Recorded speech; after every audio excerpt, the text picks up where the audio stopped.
I am so glad you convinced me that the family car should be the Defender 110. It is so beautiful inside. It's so comfortable and it just feels indestructible. Yes, it really is. I've been waiting a long time for the new model to come out. The Defender 110, I'm telling you, it's my favorite car of all times. It's my third one. You know, I have stories of going off road. The guy managed the group. He was like, "What are you doing in this beautiful car?" I'm like, "I'm going off road." He's like, "Are you sure? Because you can use one of ours." And then they look like Mad Max cars. I'm like, no, we're going to do this. And he was shocked. Wow. Well, it's great because the Defender has been reimagined for 21st century adventure, and its unparalleled off-road ability as well as its robust interior are invaluable whether you're headed towards uncharted territory or just a weekend of exploration. The Defender 110 tackles challenging surroundings with absolute confidence. The SUV conveys strength outside and in, featuring peerless technology like an intuitive driver display and an award-winning infotainment system. That's my favorite part, to keep you connected no matter where the journey takes you. Adventure is unique to everyone, and so is the Defender. Choose from the two-door Defender 90, the four-door Defender 110, or the larger Defender 130 with the ability to seat up to 8 passengers. You'll find uncompromising performance in all three. So pack up and go even further with the Defender 110.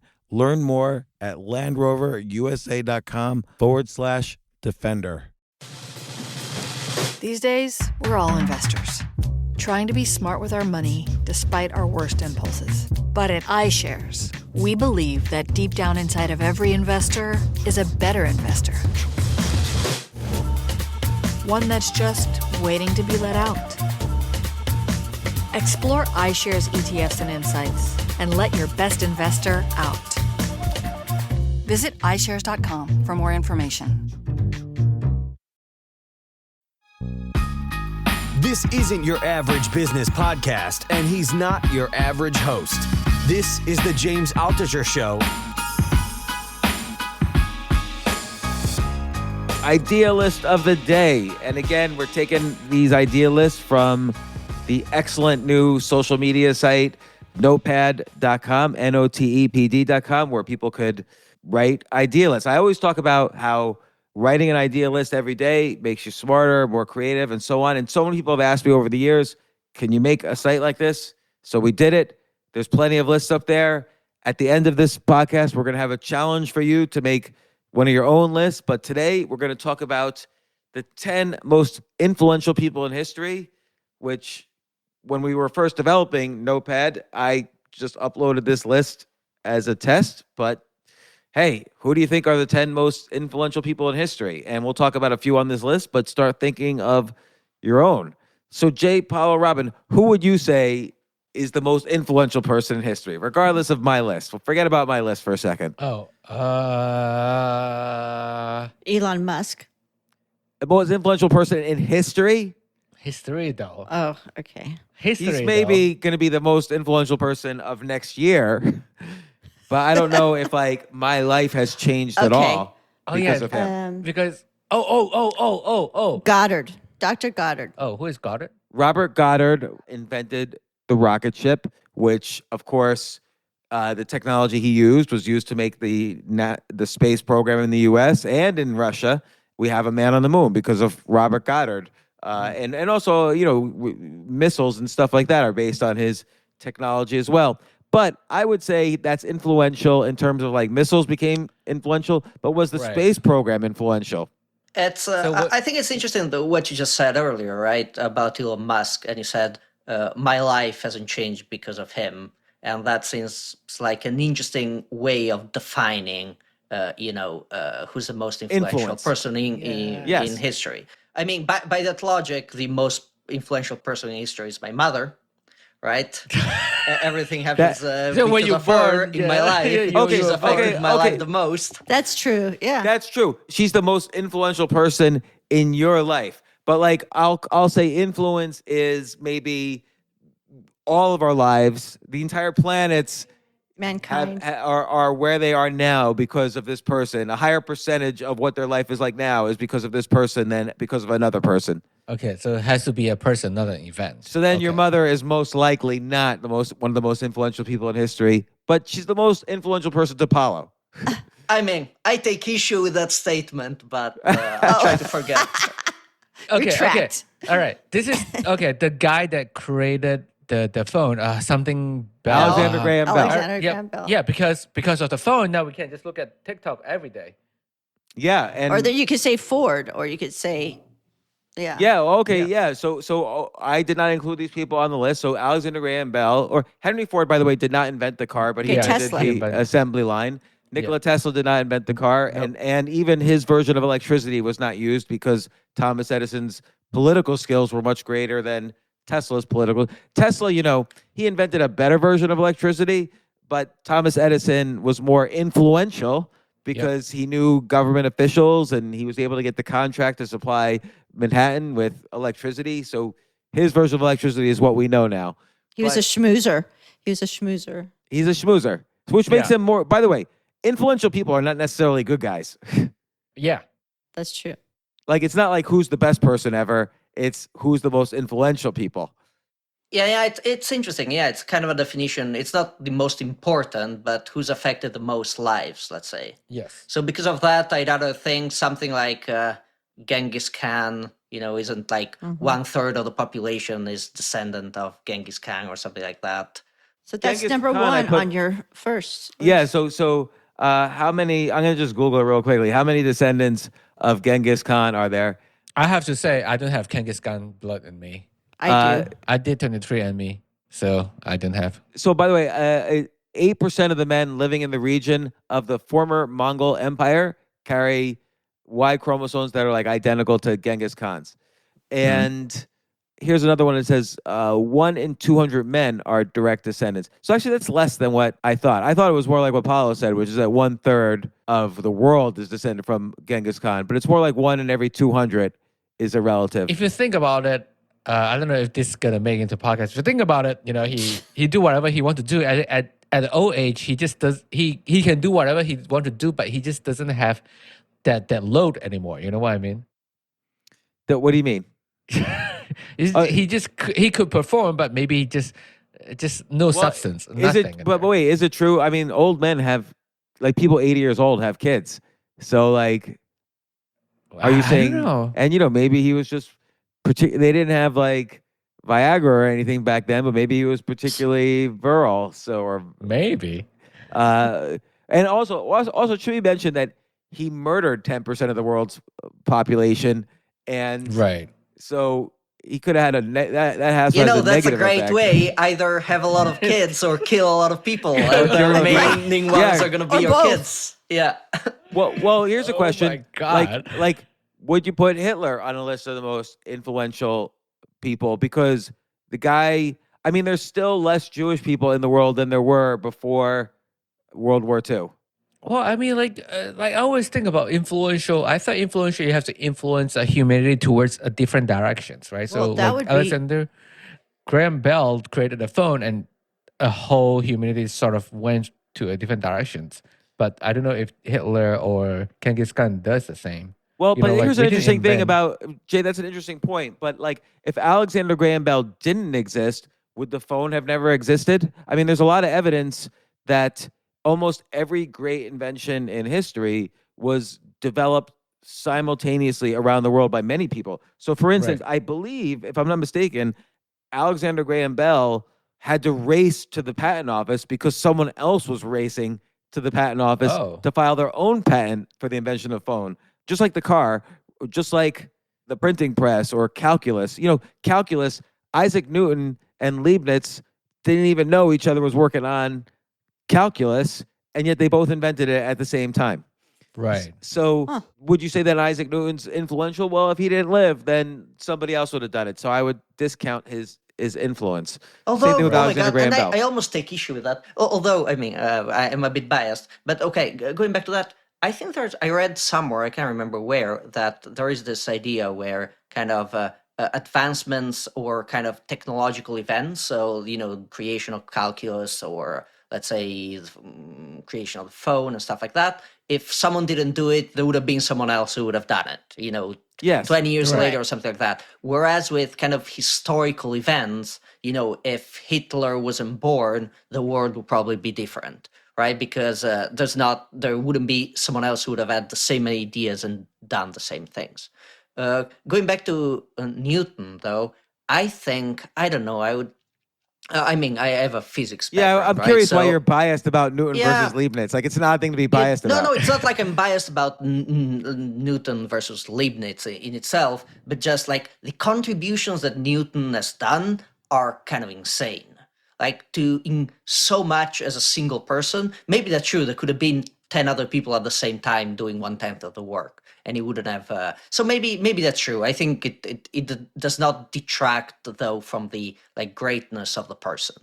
It's like It doesn't saying detract from the greatness if- at all. Like, he did it. He invented it. But I'm just arguing if, in terms of how we live today, if Newton never existed, we'd probably live the same way because Leibniz. We would have used Leibniz's form of calculus. Yeah, it's somewhat likely. Yeah. Same thing with Thomas Edison. Like, if we didn't use Thomas Edison's electricity, maybe we'd use Tesla's form of electricity. Right. I mean, but the thing is, like, the fact that they are the one that created it, right? Yeah, someone else has created it at the same time, but he actually created and patented it. And then he is the one that in everyone's history book that everyone learned about. That's why he is a little bit more influential than any other people. Well, we know That's- about those that's how I history define books. it.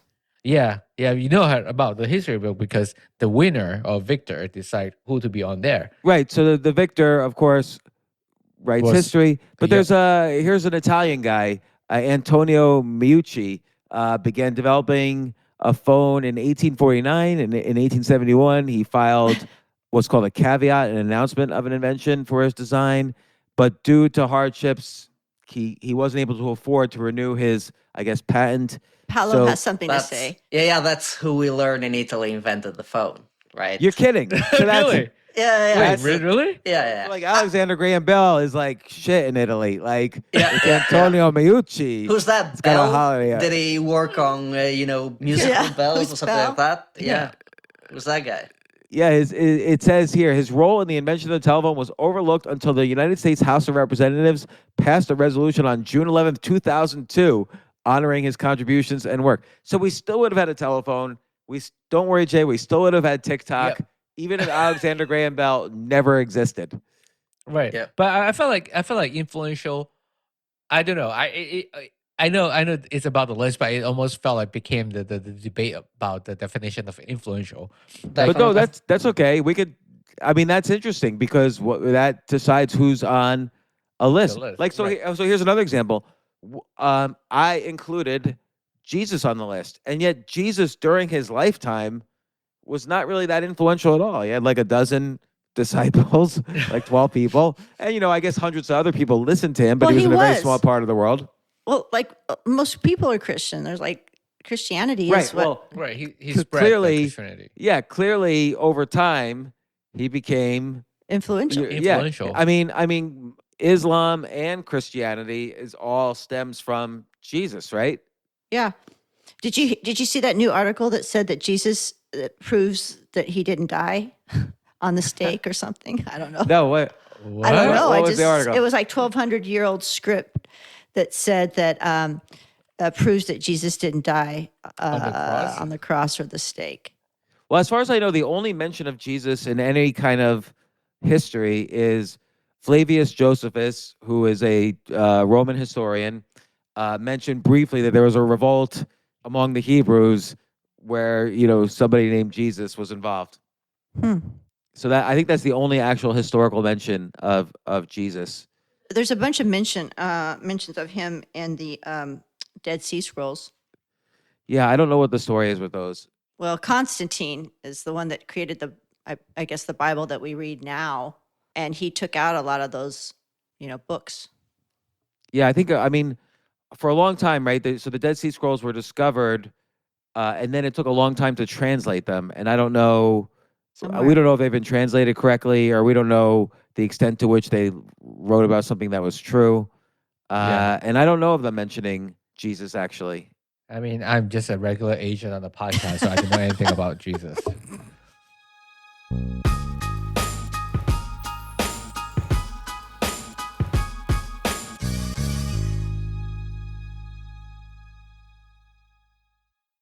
Oh my gosh, I love these clothes. Mizzen and Main. That's Mizzen and Main. It really is the most comfortable work clothes. Travel clothes. I had to travel this whole week. I'm traveling for a week and a half, and I just took Mizzen and Main clothes with me. Close out 2023 in style with comfortable, breathable, packable, and machine washable pieces from Mizzen and Main.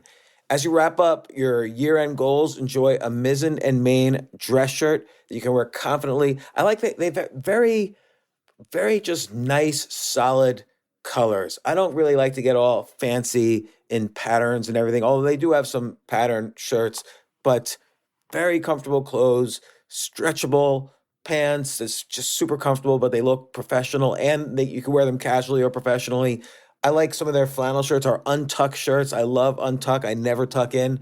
So again, whether you're shopping for a special someone or giving yourself the gift you really want, I just buy myself gifts.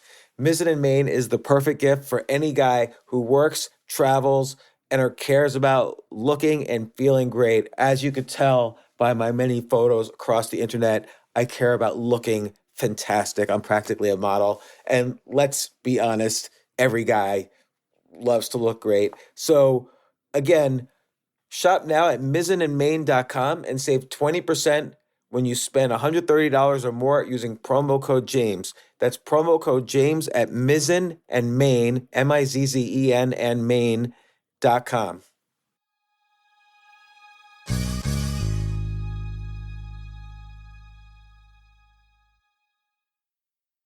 You know what I love about fantasy sports is that even though I'm not going to be a great basketball player or a baseball player or a football player or whatever, I feel like I get to participate and make decisions and use my knowledge of these different leagues or these different sports to to compete. So it's like I can pick my team or I can pick my favorite players and I could use my knowledge to make predictions and maybe even make money. So with the basketball season here, you can now pick combo projections across football and basketball from the Specials League on Prize Picks. This is a league created specifically for combo projections that include two or more players from different sports or leagues. Want to play alongside some of Prize Picks' favorite players like rapper Meek Mill and comedian Andrew Schultz, who's also been a guest on this podcast, and I've been a guest on his? You can now find community plays under the promos tab of the app to view entries for some of the biggest names in the Prize Picks community each week. Look, Prize Picks even offers a reboot policy so that your entries stay in play even if one of your players gets injured. For football and basketball games, if you have a player who exits the game in the first half and does not return in the second, that player is rebooted. Prize Picks is the only daily fantasy sports platform with an injury insurance policy. What? So I love playing it. I love anywhere where I can use analytical ability with my interests to demonstrate some skill and maybe make some money. And I like the game-like aspect. I do wish they had chess as a category on prizepicks.com, but I'll settle for what they've got. Maybe I should make my own fantasy chess league. But in any case, I love Prize Picks. Go to prizepicks.com/James. Use code James for a first deposit match up to $100. That's the easiest $100 you're ever going to make. So that's prizepicks.com/James and use code James. Daily fantasy sports made easy.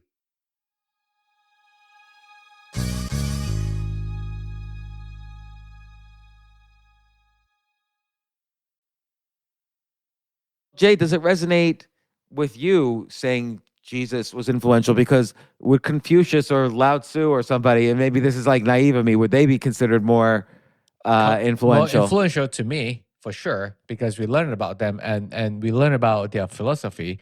We don't learn about their story, but we learn about their philosophy and all that stuff. So I think, and then also you there's a lot of like the Confucius thinking just came out from that too. Like people has like a whole philosophy came out from the one person. And for you, is Buddha more influential than Jesus? Like, or I don't know. for people when you were growing up, for people you knew? Okay. See, I don't know if Buddha is influential. Buddha is just a figure that we maybe we heard about story or maybe we prayed to, but it wasn't as influential as Confucius, maybe, at least for me. What about Jesus though? Jesus is just a story for me too. Like it's like a story that I watch on TV, but that doesn't. I watch Spider-Man, but doesn't mean Spider-Man is influential to me. You know. I think the answer is who has the most followers on Twitter. Yeah, exactly. Well, then The Rock is the most influential person in history. So I mean, I guess The Rock is right now. You know, because of maybe Steve Jobs is too. You know, because of his inventions and I don't know his whole book about him and stuff like that. He invented the turtleneck. yeah, the total. Yeah, the- the turtleneck. well, he did invent the idea that if you have 20 versions of the same outfit, it reduces the amount of thinking you have to do in the morning, so you have energy to think about more important things. So it seems a lot of Silicon Valley entrepreneurs Right. Have bought into that. But yeah, I guess Jesus. I mean, billions of people follow the words of Jesus and Muhammad, so I kind of like lump them in together. Right. And so then you could argue Abraham, who supposedly started Judaism, although there's no historical record of him, is even more influential because Jesus ultimately was born Jewish, and Right. Well, okay, what about on the negative side? Like Stalin, Mao, Hitler. Between them, they probably murdered 100 million people between the three of them. Right. Like how I'm just thinking about like how did they influence people? Yeah, they kill people, but did people's thinking about the philosophy like for me influence is always about philosophy. Like someone like maybe Robin's list influenced me to think about a different thing. Then Robin is influential to me. So I don't know. Did they actually? Well, that's a good point. influence- Again, it's related to the definition of influence. Like you Yeah. could say influence is what percentage of the world's thoughts are related to maybe the thoughts of an earlier person, and then that person could be said to have influence. Or Yeah. like, what's the time frame of that influence? Was it in the last 20 minutes or was it the past 20 years? Well, that would be related to what percentage of the world they affect. Yeah, and I think that's very interesting because there's a kind of time-wise component to this. That's people who are Yeah. more recent are more likely to influence us kind of directly, whereas Yeah. the more people go into the past, they're more likely to have affected, a longer Lifestyle. amount of time and larger amount of people. So there's an interesting balance there. Yeah. So Yeah. the other thing to think about is like, is Plato actually influenced? Is he an influencer? Like, does he influence? Well, that's interesting because let's say Wouldn't that be funny if Because- he was on Twitter? Plato. Is he an influencer? I wonder how many followers he'd have. Yeah. Well, But- it's interesting because look, Plato himself, who knows? I mean, he was like the first major philosopher, but then Yeah. he taught Aristotle, and Yeah. Aristotle taught everybody from the Stoics to the Cynics to all these different philosophical schools of thought that we now spend a lot. A lot of people dedicate their lives to thinking about these things or living a life in let's say a Stoic way or whatever. I mean, books on Stoicism now are they hand them out at the airport practically. So Yeah. So Plato might be influential. So It could be. Yeah. yeah, so and I would say I threw this on the list, even though he's not necessarily influential to other countries, but maybe he is. George Washington. And the reason I say George Washington is because the most influential thing he did was he left office. So he served for 2 terms in the United States as president of the United States, and they literally wanted to make him king and wanted to keep him to keep going as president. But he said no, and he stepped down. He rejected power. He stepped down, and I think that really influenced, how people saw, oh, U.S. democracy is something different than we've seen before, and many countries then adopted almost the same constitution that we did because they saw it working in action. And Right. Lincoln, too. So You now, Paulo and Jay, though, George Washington probably means almost nothing to you. Well, like the way I learned about George Washington is about the tree that he chopped down, and not about lying. That's the only thing I learned about him in high school or in whatever, like primary school or That's what I kindergarten or learned, whatever. too. Yeah. So like I felt like that he could be influential, but I felt like it's more like unconsciously influential. Like no one would think about him as influential in that way. I think Martin Luther King would be on my list. Yeah, because between Martin Luther King and Gandhi, they Yeah. kind of came up with a new way of protesting. The nonviolent protests they sort of demonstrated could be more effective than violent protests, and that's influenced all social protesting since then. Like if you look at like the trucker convoys in Canada, they're really Right. kind of, despite what Justin Trudeau says, these Canadian trucker protests have been very peaceful. Right. And that's influenced by Gandhi and MLK. And before that, Gandhi was very influenced by Leo Tolstoy. Oh, right. So it's kind of a genealogy of influence, which is interesting Right. to always study. But just like George Washington ultimately has a genealogy of influence that goes back to the Magna Carta, where it kind of limited the powers of a monarch. And, Yeah, and so- even that goes back to who was the guy in 1776 BC? Oh, the Hammurabi, the Code of Hammurabi.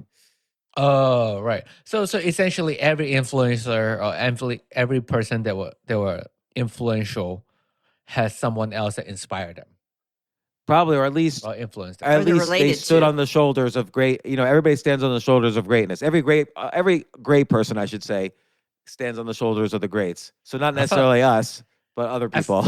See, I feel like that's a good list to do. Like who, someone should just pick one name and who were they inspired by, or which greatness of shoulder did they stand? Well, a lot of people won't be famous that you'll say, or most people won't say that. Because somebody that inspired me, no one would really know who she is. So Right.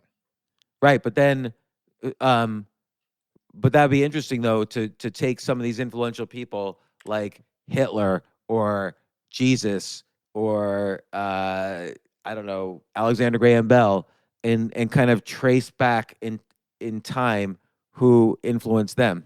So I think an interesting example of this is if you look at Nobel Prize winners for physics, if you look at whoever won and who was their kind of supervisor in university, there's an extreme overlap.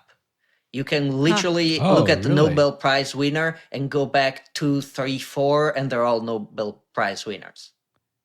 Oh, that's really Interesting. interesting. So I think this mostly applied in also early 1900s and maybe till 1950s or something, but there was an extreme overlap. Yeah, it's very interesting to see also how much, because this, I suppose it also means that the supervisor actually affects you a lot, right? Because they're able to... And also it was science in particular. Like I just looked up who inspired Einstein. And on the one hand, there's a physicist, Albert Michelson, who I guess did some stuff in photoelectricity. I don't know. I think it's a standard. There's an experiment. I think it's called Michelson and Morley experiment. I think it's the same person. They basically did stuff about measuring the speed of light and stuff like that. Paolo, you walked on the same campus as him. Oh yeah. And but then it turns out that Einstein was also inspired by science fiction writers named who I've never heard of, Felix Eberty and Aaron Bernstein. And apparently he devoured Bernstein's work with breathless attention, and it may have inspired one of the conjectures that led to his special theory of relativity. So apparently this guy Bernstein, he wrote a book, a story in 1846, The Stars and World History, and Eberty speculated on what might happen if humans could travel faster than the speed of light. And he also wondered, what would you see if you observed the events from Earth? And that's exactly the thought experiment that Einstein did. So it's interesting to see all the different ascendants, not descendants, but ascendants or ancestors of a thought or an idea. Yeah, that would be a great list for someone to do. So I will make a challenge, though, is go on to Notepad. Anybody listening to this, go on to notepad.com, notepd.com, and list who you think are the most influential people in history. Or alternatively, take someone you find influential and who are the top 10 influences, or 5 or 3 or 7, who are the top influences on that person. And maybe the best of those lists will bring back on the podcast and talk to you about it. So if you like this, subscribe to the podcast, check out notepad.com, which is a place where you could write publicly or privately your 10 ideas a day and keep track of them and search the ideas of others and get smarter at the same time. Hope you enjoyed this podcast.